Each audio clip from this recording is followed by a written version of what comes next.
Sa I përket rregullores dhe kushtetutës, mendoj që e keni qartë që ligji është në fuqi dhe zbatohet ligji për përdorim të gjuhëve. E keni parasysh që edhe rregulloria, edhe ligjet tjera që kanë të bëjnë me çështjen e përdorimit të gjuhëve, do duhet të harmonizohen me ligjin për gjuhët në afat për një vit. Po ajo nuk nënkupton që e drejta për të përdorur gjuhën është e pezulluar.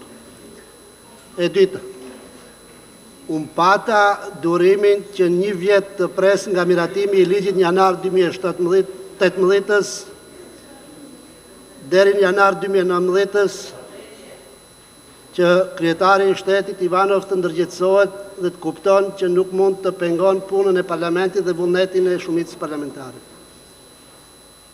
Kështu që I nderuar koleg Micevski, sado që është fillim, çdo punë ka fillimin e vet dhe rrjedhën e vet.